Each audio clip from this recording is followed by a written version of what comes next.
Hi guys, habari zenu, hope mko sawa, sisi tuko sawa na asante sana kwa kushirikiana na mimi wenye wame subscribe, the new subscribers. Thank you so much and thank you for watching, thank you for sharing.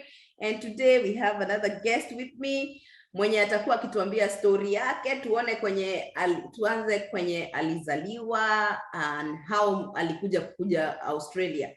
Karibu sana. Mimi naitwa Kerry John ama KJ. Mimi na represent wale wasema toka kwa mashinani ghetto huko kwa Mashaki. Yeah, mahali kunaitwa Mukuria. That is in Murang'a. It's a very local area. Yeah, that's where I come from. Msewa ghetto. Mimi niko hapa, I'm representing ghetto. Nimelelewa huko Ujagu. Nimeenda shule. I was lucky enough before nimalize class 8 nilihave chance ya kwenda boarding. So part of my primary school nilienda boarding school. But then after that nikarudi high school sikwenda boarding, nisomea tu huko Ucha.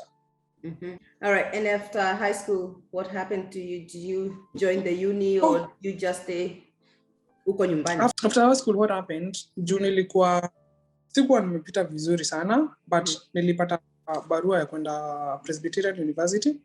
I was to do computer science, but unfortunately Ugdagu wako na hizo ndo nilikuwa naitishwa pesa zingine wazimu. So ilibidi niende nifanye accounts kwanza. So I did my CPAs, nikafanya CPA section 1 until section 6. Yeah.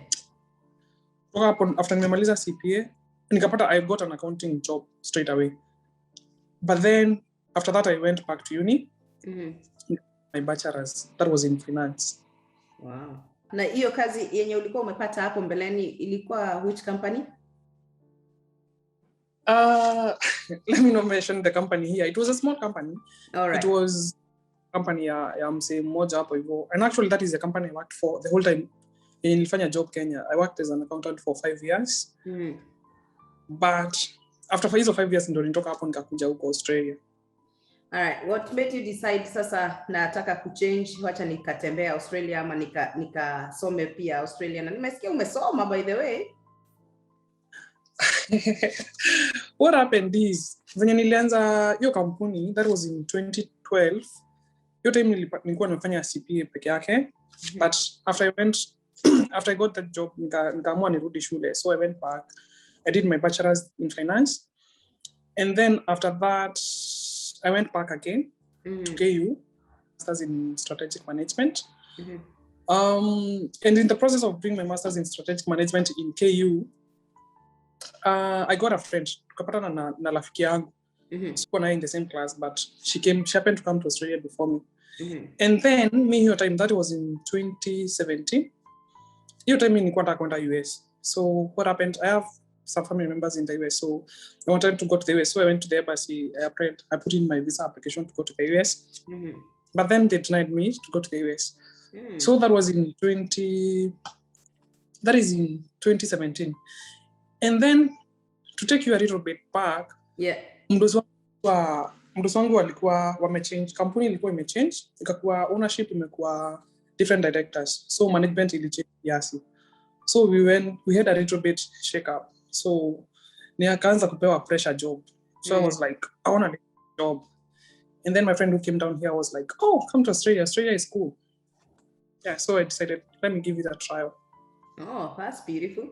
How was the journey of preparing to come to Australia? Did it take you a long time kukuwa prepared?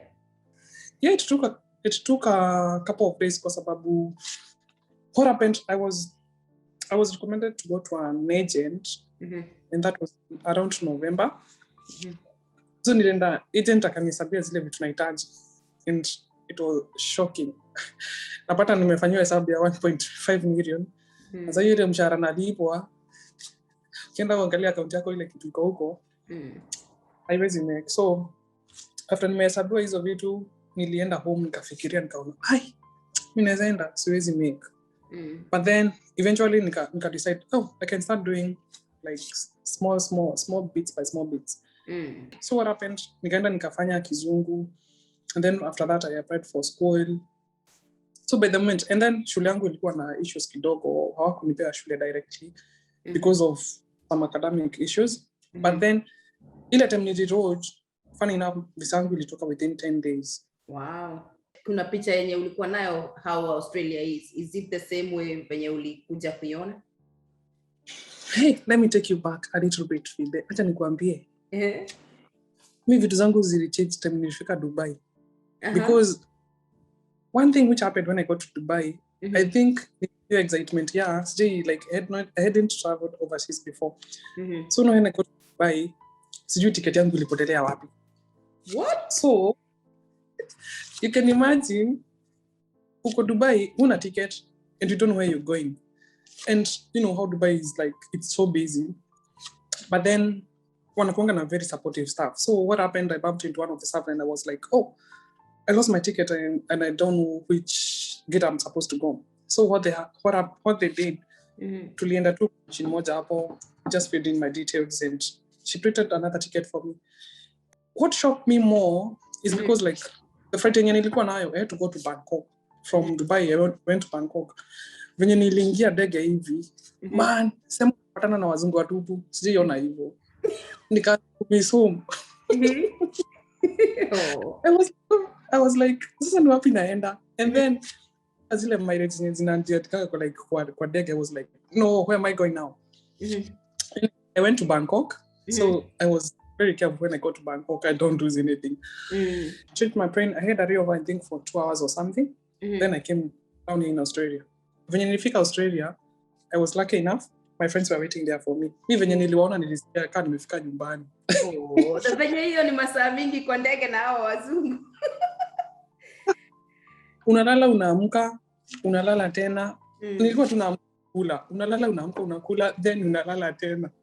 I know. I felt like even nimerudi home venye niliona my friends waiting for me because sikuwa na expect you, unajua umetoka na kale kamulika mwizi, as in whatever phone you have, then you get here. Hata before wapigie venye ulitoka tu, as in I got them there, so it was awesome. Sikuwa tafuta, I got them there waiting for me. I think that was preparing you kukuja Australia kwa sababu huku mashida utapatana nayo. Haya, so your friend hosted you for how long? What happened when I was coming from home, nilikuwa nimeambiwa mambo za renting huku na nini, so I was prepared. Some few coins with me, so nilikuwa prepared, like najua nalipa nyumba. So what happened, venye best yangu alinipikia airport, so tulienda tuka lunch mahali, and then wakanielezea venye kunaendanga. So actually we stayed with them. They had spared a room for me, so we stayed for them for quite some time. They moved Julie Silisha, so they had to move out of the house, and then they were moving to a location where I could not have gone because of work and all those stuff. So I nikarimain there, nikatafuta another house somewhere else. Okay.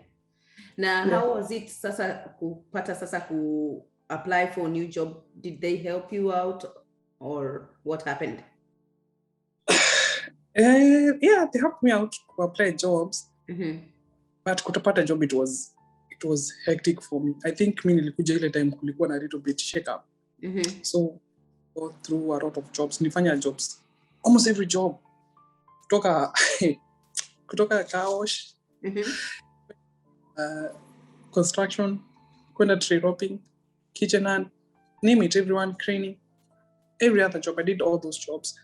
I had a job yenye nishaifanya ni construction. Nilienda construction. I've never done construction job, so I don't even know the equipment which they use. And then ukienda job yote huwezi sema like you don't have experience. So I have experience. So I remember very, very, very well the very first time I went to Karimba. So one thing, I didn't carry the gear like to put on, so I went with my normal clothes and I didn't know. So you can imagine how I was when I was coming back from work. So ile place ilikuwa ngumu, nilikuwa job. Nilikuwa naambiwa, John, can you give me the line? Guy, najua line ni nini? Nenda kuchukua zile zinaitaje? Those bars. Zinakaa ni straighten. Huyo mtu hiyo siku that guy, huyo jamaa alikuwa tu amebakisha kunichapa. Because alikuwa ananichapa, John, give me this. Na nitapeleka the opposite. Napeleka ile kitu ifai. John, give me this. And then kutumia the F1 I was not used. Then nikakuja nikaelewa this is a normal thing. You know, wow. If you come down here in Australia, kuna zile trainings tunafanya tudogo, so you have to do this training. And then sikuwa na hiyo exposure, like I didn't work in some of these industries before, so it was like a little bit of challenge, but with time nikaenda nikapata like I've settled down and I got into the system. That's good. Na sasa hiyo time yote umepata hizi job, you never felt like, oh my God, maybe I did something, maybe it wasn't meant for me to come to Australia or something? Acha nikwambie what happened. I came here in August. Yeah. Ile stress ilinigonga. Oh yeah. I was in Nairobi. In Nairobi I was like, si ati nilikuwa na do, nilikuwa wale majamaa. Unasikia wale majamaa wanasemanga anafanyanga ma 1 2 3. I think nilikuwa na ma 1 2 3 mingi sana. That's all right. What was those 1 2 3 apart from the job that you're doing? So apart from the accounting job, nilikuwa nafanya vitu like nilikuwa naenda najuana na msee anafanya this thing. Yeah. I would go and try that because for example I had my friends who are like who doing like Kenya Power and Lighting things. So nilikuwa na kampuni yangu, had a company, and I got some job in Nakuru. I tried farming as well. I did farming. Nilikuwa nimelima kama quails. Nindari mitetu kweru. Do you know quails? That's cool. Then I used also to plant nyanya. I used to sell meat. Nilikuwa naenda na Ukambani na nunua mambuzi na kuja naziuza Nairobi. As in, I did a couple of things, but nilikuwa sasa na delete. Nikienda nijue wewe ni best unafanyanga hivi. Naenda hiyo kabiashara naye. Best mwingine naye anafanyanga hivi. Tunaenda tunafanya biashara naye. Because even I had a shop at Kasarani at one point. Nilikuwa na shop. Ilikuwa Kasarani. Anyways, ilikuwa kusana tu tuko nimepata hapa na hapa na hapa. So yeah. So when I came here, nikakuja huku kwanza nikakosa job. My friend, nilifanya mahesabu sasa nilikuwa nimekuwa Nairobi. Sasa pesa zilikuwa kwa account. Huku pesa zote unapata tu pesa tudogo unapata tunaenda. Actually si huwa tunapata pesa ya kwenda kwa rent. Nilikuwa natumia sasa nilikuwa nimekuja nazo. So I was, my God. Sasa sasa tu ningekaa Nairobi. So nikuja kufanya nini? And then best wangu alikuwa ananiambia, "Wewe usijali. Utapata job. Umeapply hii job." I had exhausted all jobs in the internet. I had gone to hizo sites, unajua Indeed, Seek. I had applied for jobs like literally all the jobs. How long did it take us and you settle for the job that you felt I'm comfortable in this job and my life is it's getting somewhere? Okay. It took maybe 3 to 4 months. Okay. Because and also in hizo 3 to 4 months I used to be called for interviews. So nilikuwa sasa nianza plan. Najua, okay, when you go to the interviews, this is how you answer questions. And then I also did this training. So, you come here, you do like first aid training, those certificates that you're supposed to have. So I done them. So at least I had the knowledge about the industry. So, and then after that, so I had applied for this job. Nikaenda, went with the interview. I had a couple of friends applied for the same job. So I went there, and then I passed the interview. So after that is when niliona there is some light at the end of the tunnel. Nilikuwa nimezoea kulipwa some money zenye anyway ukikuja huku from home ukikuja ulipe huku 200 and then you convert that money, you are like, geez, I'm getting 15 cheese like in a day. Yeah. But then hizo kutumia hizo 15 cheese, it's like crap. But then when I got the other job, nililipa like within 2 days. Actually hiyo time nilifanya induction, I did like 2 inductions. Then tukalipwa that week. And I was paid like 500. I was like, honestly? So hapo ndo nilianza kuona sasa. Sasa hali naenda. Yeah. Okay. Yeah. What is this job that we talking about? Are you okay sharing? Schneider support professionals. Is near disability. Yeah. So this is you help people who are disabled na vitu kama medical appointment and everything that enter their day lives. Yeah. So ni job poa. It's a nice job. Yeah, and it's job inachokesha. It's very easy. You can describe to us how the job is within a given day. It's a very nice job. Sababu those guys, me for example, I was lucky to have some of the clients who are enjoying, who are like having like very different activities. I'll go to Special Olympics. I've taken guys to Special Olympics. I'll take guys to Bori. Guys to do basketball. Yeah. You go for drives, you go for swimming, you go, all these activities. You take them to the movie in all these places that you've never been. So certain job inakuchokesha ati kama ile ati umeenda ati construction ama nini unaenda umeshinda huko. It's very easy job na alafu hawa sasa unakuanga wazuri. And then the other thing, the society itself here imekuanga ime-accept. So even when you are out there with them in the community, people respect that job. So it's a nice job. Yeah. Yep. Haya basi, I know kuna tu challenges ushaipitana nato huku Australia. Can you share one most challenging experience experience huku? I think the worst challenging nimeshaipatana na huku, nimepatana na makarao. Umeona wamepatana na guide. So when I came down here, mimi nilikuwa nimefanya driving kitambo nikiwa Kenya. Then I stayed for 5 years without driving. I didn't have a car. So when I came here, nikarealize like driving is one of the essential things. So I happened to kununua gari before nijue ku drive. And then it was a little bit challenge kupata mtu wa kunidrive. So one day I decided nitagoja watu walale, niamke kila mtu akiwa amelala. Then I got nijifunze mimi mwenyewe. That's what I did. So it's 11 p.m. I jump on the road. Naanza ku drive. Funny enough, here the streets are so light. Such that kumbuki like kama umeakisha gari mata or anything. So sikuakisha gari mata. Anisha kwa barabara ndo huyo. Makarao, I didn't know where the cops came from. So they flashed the lights on. I was like, is it me? I've not done any mistake. I just stand here. I've gone like 50 meters. So I didn't stop. I nikaendelea tu ku drive. But it was so slow. They put the siren on. I didn't stop. Nikaendelea ku drive. The next thing they did, walikuja wakablock gari yangu mbele. So they drove past me. They came and parked their car in the horizontal. Still ati unakuja unasimamisha gari parallel. They wakablock the car. Like ikablock. The rain yenye nilikuwa na drive. Then kutoka hapo, they jumped out. So when me walistop nilikuja nikasimama. Then they comes out and they're like, get out of the car, Na unajua venye wanafu kwanza wacha waone ni mimi. Man, nilipelekwa kwa pavement. Kwanza kufanyiwa sorry. And then they did all these things. Wanakuuliza wewe ulikuja huku aje? How did you even come here? What's your name? And then the other thing, gari could register under my name. Hii gari ni ya nani? How do you have even this car? What is your license? Na watolea ile driving license ya Kenya. Guy more than wanaiangalia hivyo wanasema, this. What is this? Anyway, they did all those.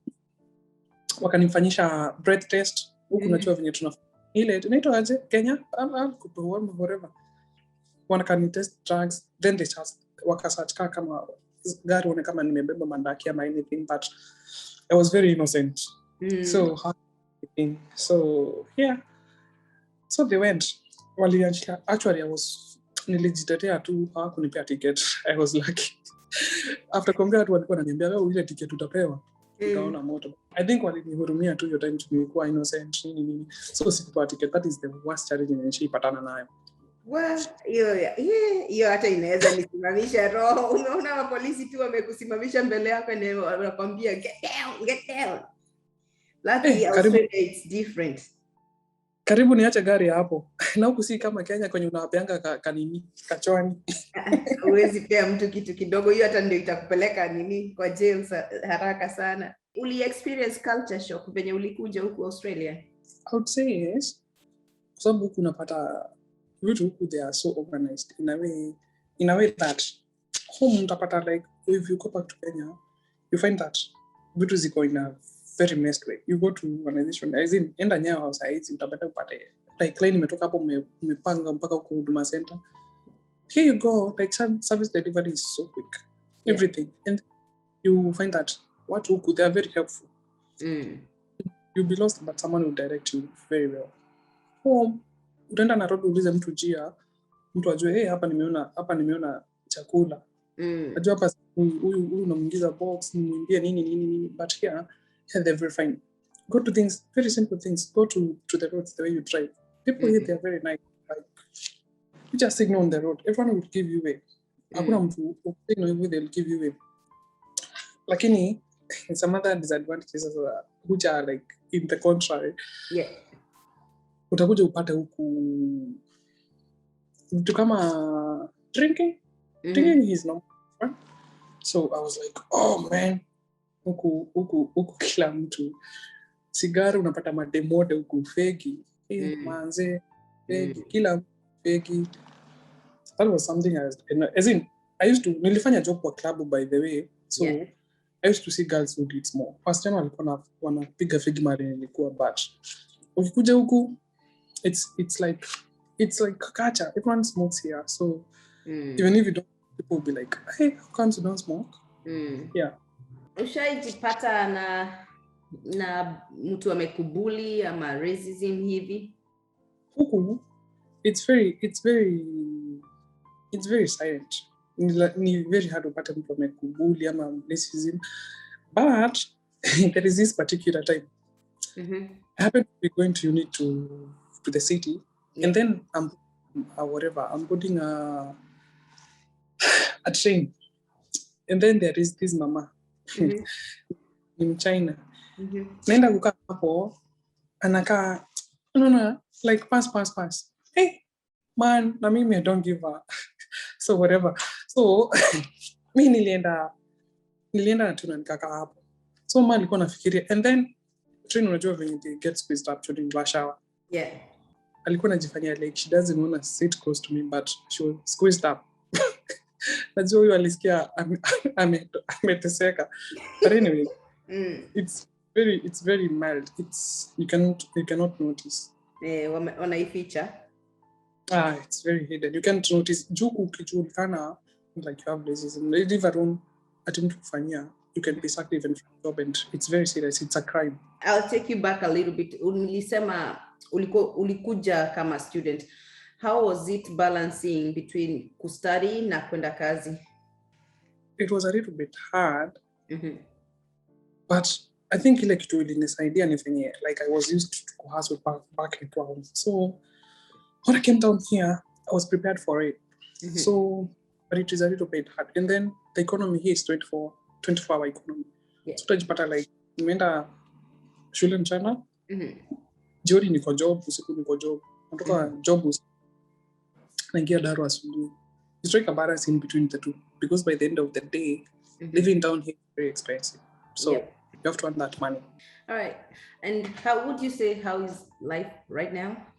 It's awesome. Ukikuja ukishaingia kwa system, you're done. If you enter into the system, that's it. Shida inakuanga tu kwa adopt kuja huku like you've been from home before you get a job, settle down, but immediately like you settle down and you know what you want in life, it's so easy and it's nice. All right. Now, John, haukutuambia exactly kwenye uko right now? Oh, hey, saizi. What happened? I came as a student to Sydney. I stayed there 2.5 years. And then I cleared my uni. So I moved to another state called Tasmania. So that's where I am right now. And to see mambo venye itanipeleka. So that's where I am right now. I'm not in Sydney. Okay, is the system the same, Sydney and Tasmania?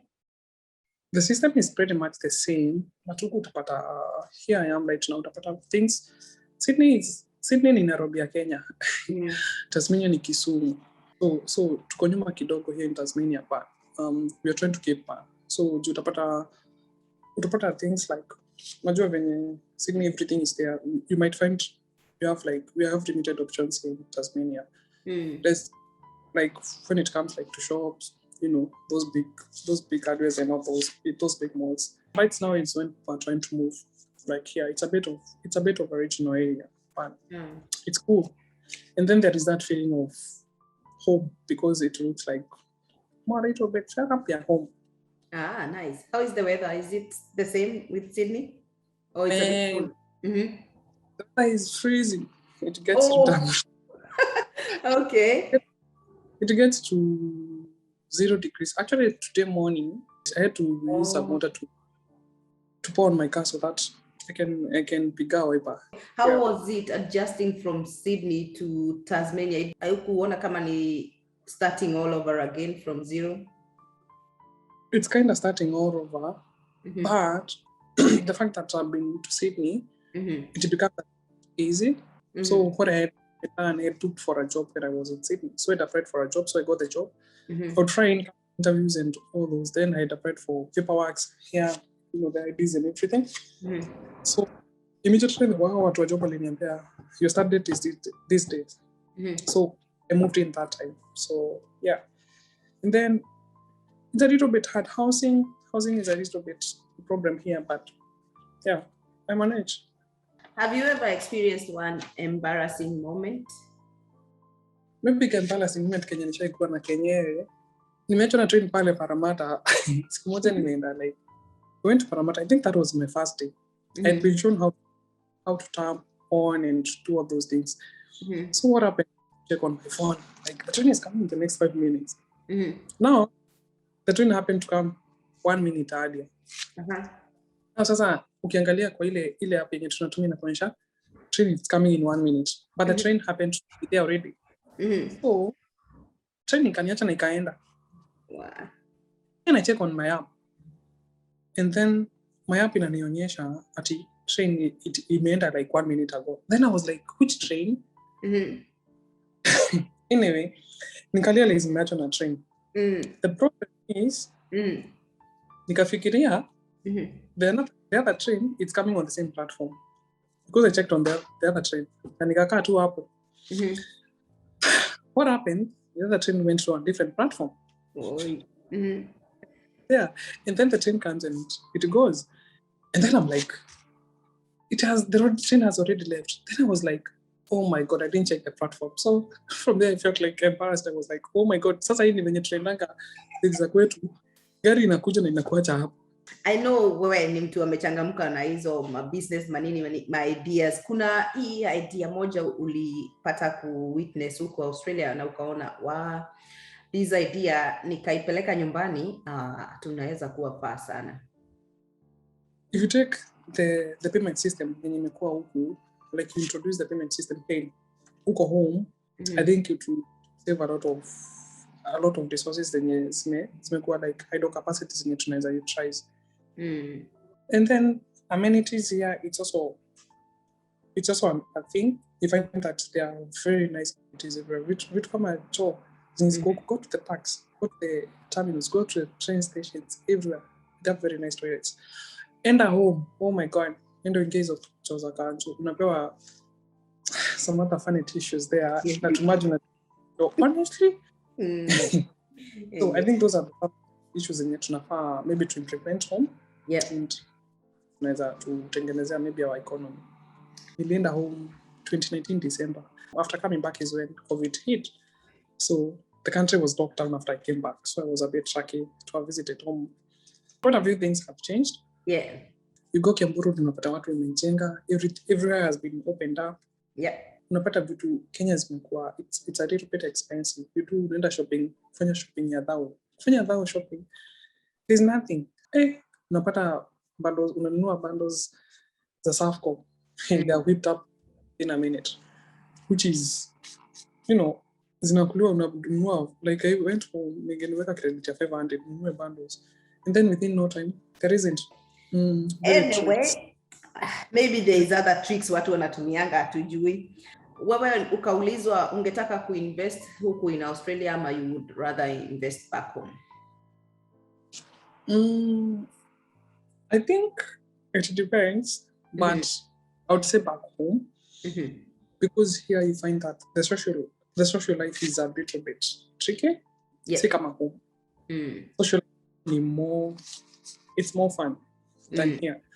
So I would think investing like long-term investments, I think doing them home is better.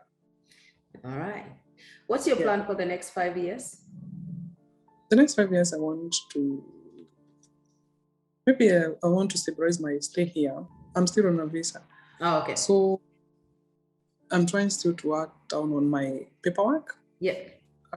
my meaning in the next 5 years. First, nifanye paperwork yangu mzuri in such a way that sitasumbuana na government mbea visa or anything. So I'm trying to look for permanent residence in the next 5 years. That is the main aim. And still, bado kutafuta tu pesa hapa pale. Yeah. That's beautiful. And I wish you good luck kwa hiyo journey ya kutafuta papers. Unajipatanga uko na leisure time? Leisure time inakuanga. I think I'm outgoing in a way because nimepanda ndege a couple of times and I've gone to different states. Like I went to South Australia. I've been to Melbourne. I've been to Brisbane, to Gold Coast. As in, like a different places. That's cool. It all depends. It all depends with you. So, like for me, I was okay. So I know.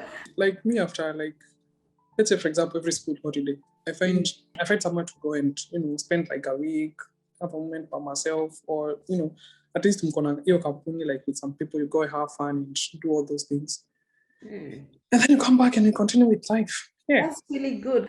What do you appreciate most about being here in Australia? Like being a developing economy, help nifanye do more 1 to 3 home. Yeah, so you can't complain, can you? I can't. No. Kwa mtu anataka kukuja Australia, what would you advise them? Kwa mtu mwenye anataka kukuja, I was telling them maybe to know what they really want to do, and if you have like clear goals what you want to attain in life, I think that is the first thing, because with the mind of umekuja hapa kutengeneza pesa, umekuja hapa shule, umekuja hapa for the purpose of stay here. It's good like to have a clear plan of what you want, and then after you come here with those clear guidelines of what you want in life, it is better. It will be easier to make your decisions. To know, okay, umekuja hapa kukaa hapa permanently, like your purpose is here to study. You know where to settle. It's where like what you really want to do, and then work on from there. Good, beautiful. What is one thing you wish you knew before you came to Australia? For example, I wish I knew chances in ziko huku. They are there before I came to Sydney, because ingekuja Sydney would have come direct here, because the same lot of people in Tukuja now at the same time. Right now, ni permanent resident.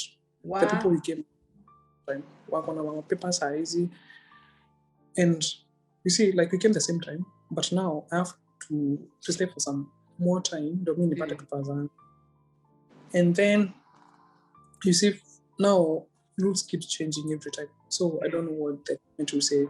I don't know what the state will say maybe after this financial year. So I wish I knew the chances which were here were more than in Sydney. I could have come directly here. That is the only thing maybe I wish I knew it was happening this state. I could have come direct here. Yeah, but everybody has their own stories. That's their story. This is your story, and your journey was already written before you even came here. Maybe something else which I wish I knew when coming down. I didn't get kuja na bibi. So for those people who come here, I would advise someone akuja akiwa ameolewa. It's hard to get a person here.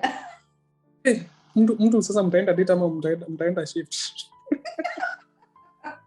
I see where you're coming from. That's good. That's a good advice anyway. Ungetaka kutuma salama wa kitu kama hiyo tumalize? I'll send my greetings to back home, maybe to my family first. Uncle, my dad, my sisters, my bro, and all my friends. I have a lot of friends. Yeah. And no encourage. Some of them want to come down here. No encourage and to Australia. And they come and see what life have for them. Also sending my greetings to those people in Sydney. Manze mabeshto wote ni wako Sydney. Lakini wamiss. Niwaambie wa like page, they subscribe. Yeah. Australia is nice. Yeah. Thank you, John, kwa kukuwa na mimi. I appreciate so much. It's a sacrifice, I know. Kuna vitu mingi sana za kufanya, but you decided to be here with me. I don't take that for granted. And asante sana. Nimeshukuru. Have a beautiful day. Labda tutakuja kutembea huko Tasmania, cause sijai kuja. You host me Karibu. for a day or two.